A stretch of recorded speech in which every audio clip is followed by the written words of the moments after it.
22वां अध्याय। भगवान श्री कृष्ण बलराम से गोप गोपियों की भेंट। श्री सुखदेव जी कहते हैं, परीक्षित, इस प्रकार भगवान श्री कृष्ण और बलराम जी द्वारका में निवास कर रहे थे। एक बार सर्वग्रास सूर्य ग्रहण लगा, जैसा कि प्रलय के समय लगा करता है। परीक्षित, मनुष्य को ज्योतिषियों के द्वारा उस ग्रहण का पता पहले से ही चल गया था, इसलिए सब लोग अपने अपने कल्याण के उद्देश्य से पुण्य आदि उपार्जन करने के लिए समंतक पर्यक सम्यक समंत पंचक तीर्थ कुरुक्षेत्र में आए।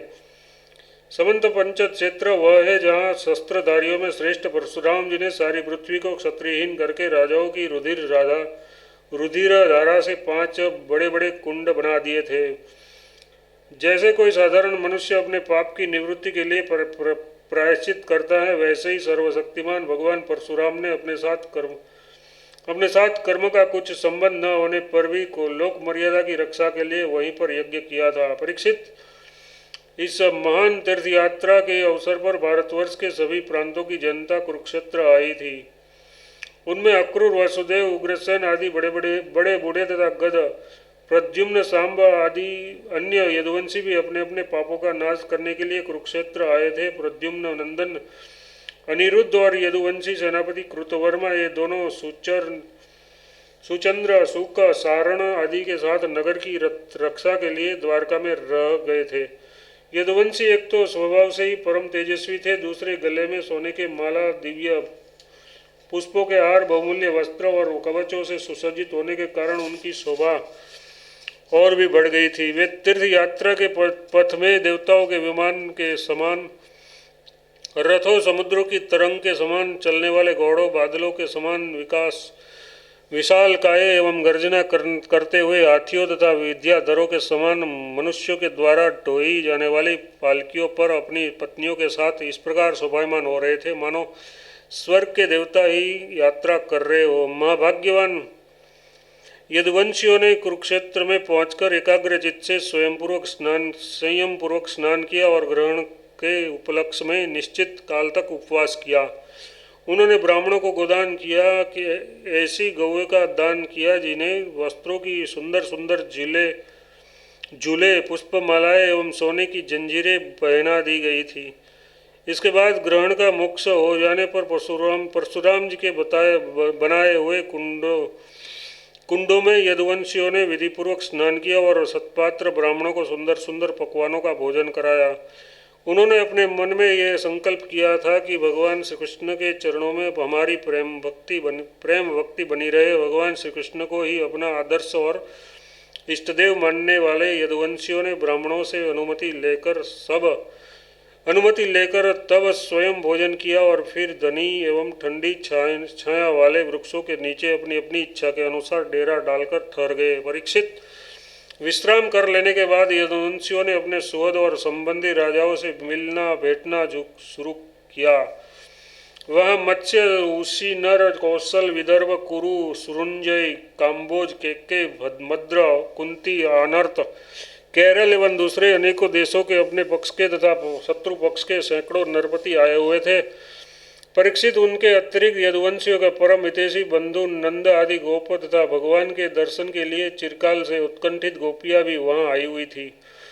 यादवों ने इन सबको देखा। परीक्षित, एक दूसरे के दर्शन, मिलन और वार्तालाप से सभी को बड़ा आनंद हुआ। सभी के हृदय कमल एवं मुख कमल खिल उठे। सब एक दूसरे को भुजाओं में भरकर हृदय से लगाए। उनके नेत्रों से आंसुओं की जड़ी लग जाती, रोम रोम खिल उठता, प्रेम के आवेग से बोली बंद हो जाती और सबके सब आनंद समुद्र में डूबने उतारने लगते। पुरुषों की भांति स्त्रियां भी एक दूसरे को देखकर प्रेम और आनंद से भर गई। वे अत्यंत सौहार्द, मंद मंद मुस्कान, परम पवित्र तिरछी चितवन से देख कर परस्पर भेंट अखबार भरने लगी। वे अपनी भुजाओं में भरकर केसर लगे हुए वृक्षस्थल को दूसरी स्त्रियों के वृक्षस्थलों से दबाती और अत्यंत आनंद का अनुभव करती।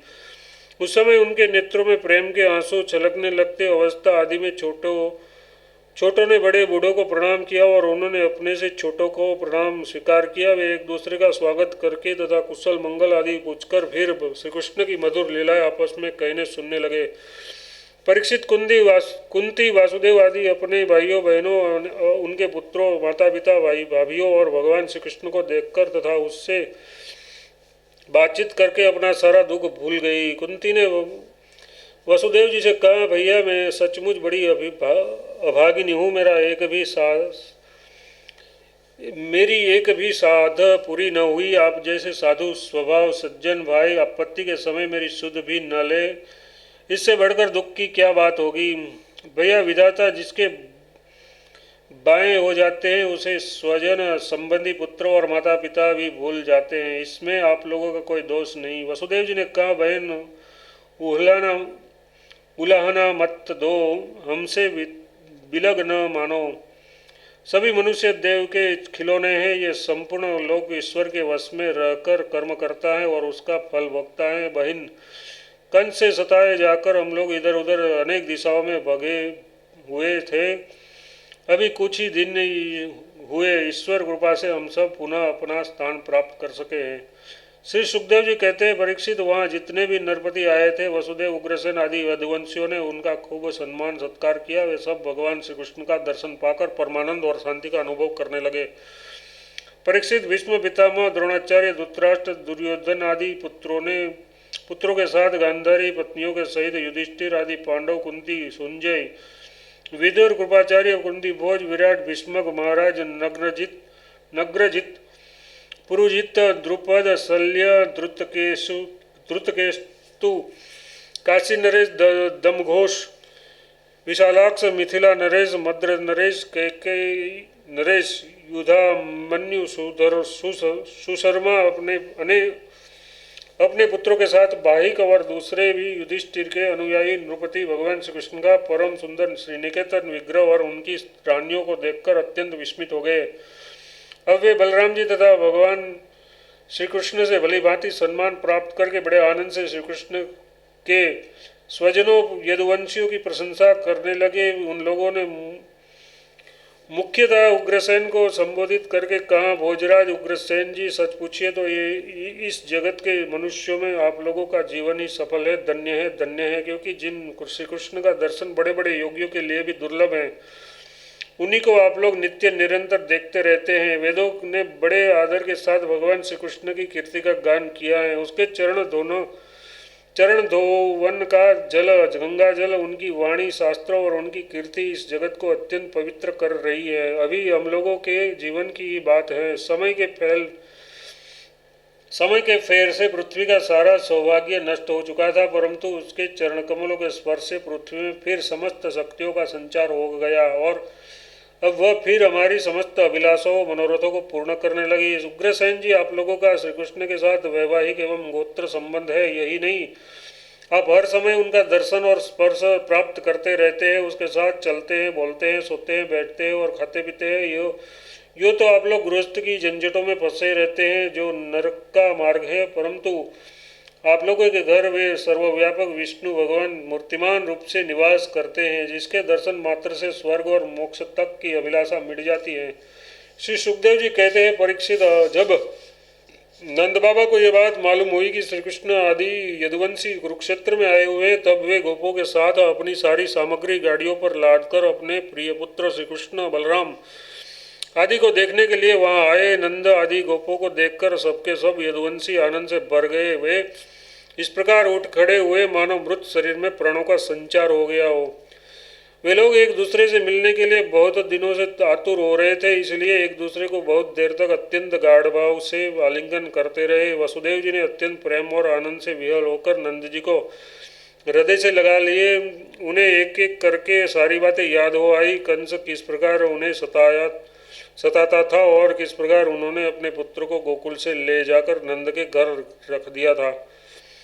भगवान श्री कृष्ण और बलराम जी ने माता यशोदा और पिता नंद जी के हृदय से लगाकर उनके चरणों में प्रणाम किया। परीक्षित, उस समय प्रेम के उद्वेग से दोनों भाइयों का गला रुंध गया। वे कुछ भी बोल न सके। महाभाग्यवती यशोदा जी और नंद बाबा ने दोनों पुत्रों को अपनी गोद में बिठा लिया और भुजाओं से उसका गाढ़ आलिंगन किया। उसके हृदय में चिरकाल तक न मिलने का जो दुख था वह सब मिट गया। रोहिणी और देवकी जी ने व्रजेश्वरी यशोदा जी को अपनी एक